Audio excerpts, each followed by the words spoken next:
मरते समय तुम्हारा नाम नहीं ले पाता,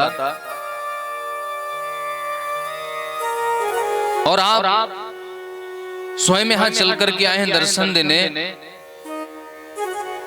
कितनी बड़ी आपकी कृपा है। कृष्ण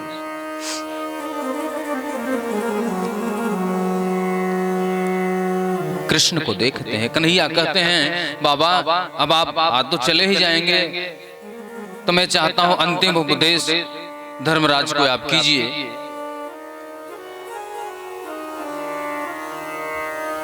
कोई मंच पे बैठ कर उपदेश कर दे कोई बड़ी बात नहीं है, अनुकूल परिस्थिति में कर दे कोई बड़ी बात नहीं है। चारों तरफ युद्ध हो रहा हो, मारो काटो चिल्ला रहे हो, लाशें पड़ी हो, उस सभा के बीच में मुस्कुराते हुए गीता का उपदेश करने वाला केशव, तू मुझसे कह रहा है कि मैं उपदेश करूं? किसी को बड़प्पन देना सीखा जाए तो वह कृष्ण कन्हैया से सीखा जाए। बाबा ये आपका ही उपदेश मानेंगे। क्यों? कन्हैया जब दादा को समझा रहे थे तो दादा कन्हैया को कृष्ण नहीं मानते, वो कहते हैं 1200 कन्हैया है, ये तो हमारो लाला है। अब बेटा का समझावे को बाप को, ये तो छोरा है। अब छोरा की बात कैसे समझना? आप बड़े हो, यदि समझाने वाला छोटा होगा, समझने वाला बड़ा होगा, तो बात समझ में नहीं आएगी। जो व्यवस्था बनाई गई है बड़ा सोच समझ कर व्यवस्था बनाया गया है।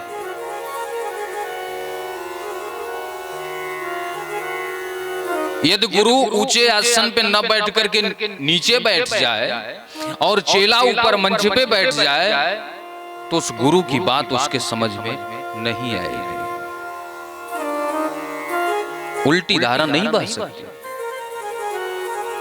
कन्हैया बालक के रूप में दिखाई देते हैं, तो बालक से तो ज्यादा जानकार पिता ही होता है, तो दादा समझते हैं कि मैं इससे ज्यादा जानकार हूं, इसलिए बात समझ में नहीं आती।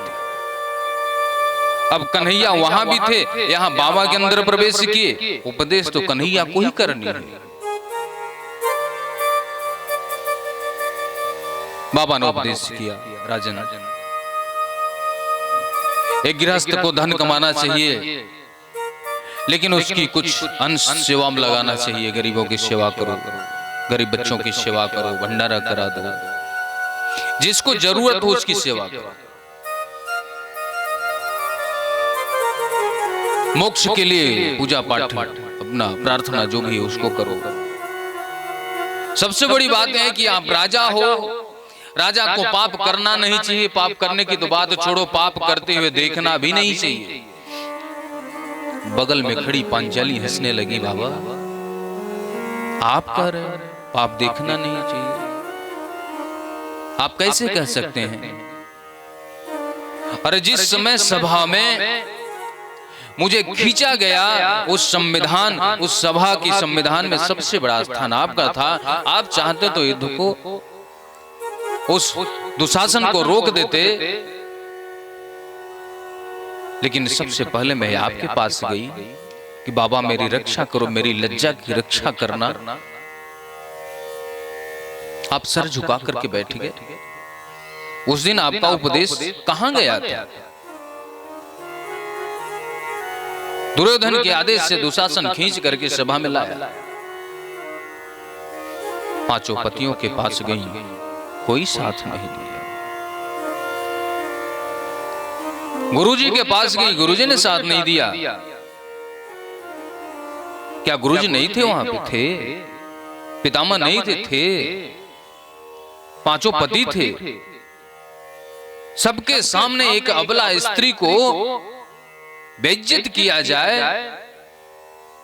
समाज में उसकी मर्यादा का खंडन किया जाए, तो धर्मात्मा बैठे हो, कैसी सभा होगी?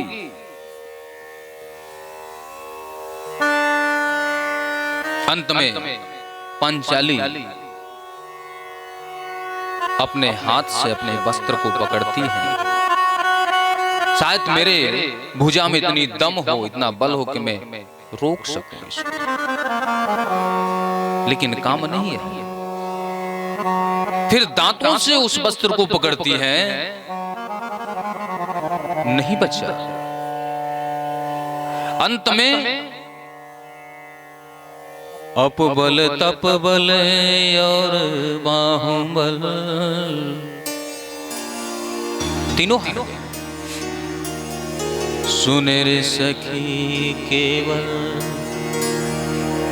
निर्बल के बलराम।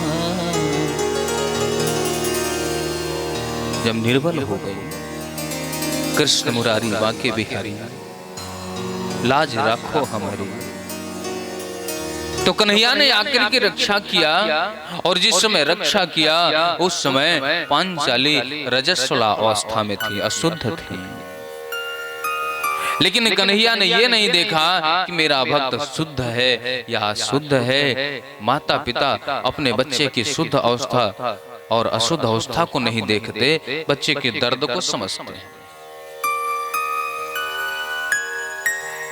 आज गोविंद ने रक्षा किया तो बाबा आप क्यों नहीं रोके? ये उपदेश उस दिन क्यों नहीं किया आपने? बेटी, शायद दुर्योधन के यहां बैठ करके मैं भोजन करता था, उसका अन्न खाया था, इसलिए मेरा मन भी दूषित हो गया, मुझे क्षमा कर दो। पांचाली कहती बाबा मुझसे गलती हो गई, आप मुझे क्षमा कर दो, मेरा मंतव्य नहीं था कि आपको दुख पहुंचे।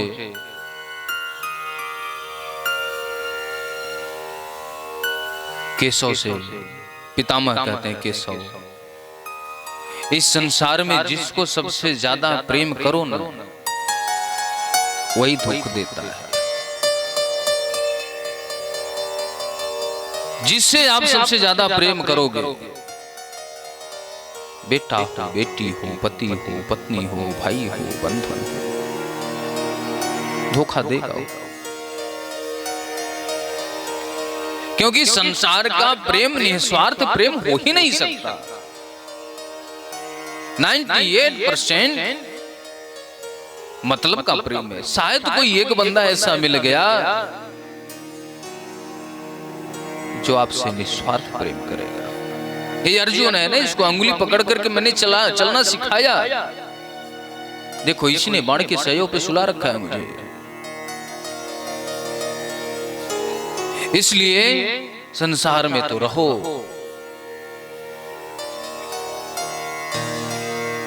लेकिन ध्यान आपका परमात्मा के पास हो, गोविंद से प्रेम करो। सच्चा प्रेमी वही है, दूसरा कोई प्रेमी बनने का नाटक करता है प्रेमी नहीं हो सकता।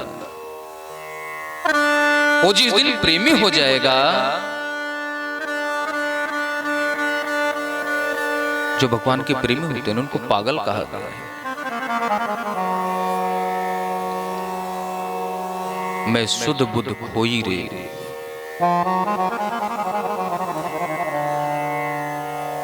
यमुना किनारे बैठ करके गोपियां रोती हैं। भगवान के भक्त वृंदावन बरसाने में जाकर के आज भी देखिए बहुत सारे ऐसे भक्त हैं, वृक्षों को गले लगा करके रोते हैं, कन्हैया यही से प्रकट हो जा, आजा मेरे सामने। वो प्रेम आज भी ब्रज में झलकता है। ब्रजवासियों के घर जाओ, कहते हैं बाबा कहां से आए, कछु खायो कि ना खायो। कई सुनी बातें नहीं, मैंने 9 साल भिक्षावृत्ति किया हूं ब्रज में, 9 वर्ष, बाकी अन्य जगह किया हूं, ब्रज में 9 वर्ष हो गए। 5 घर जाओ, मैया राधे राधे काजे हैं बाबा, रोटी दे दे मैया, कोई आधी रोटी दे रहा, कोई 1 रोटी दे रहा है, घी चुपड़ करके दे रहे हैं, ले बाबा ले जा प्रसाद। ये प्रेम है। तो मैं उपदेश करना चाहूंगा कि संसार में प्रेम करना, लेकिन यदि करना तो निस्वार्थ करना, स्वार्थ लगा के मत करना, नहीं प्रेम को बदनाम करने के बराबर होगा।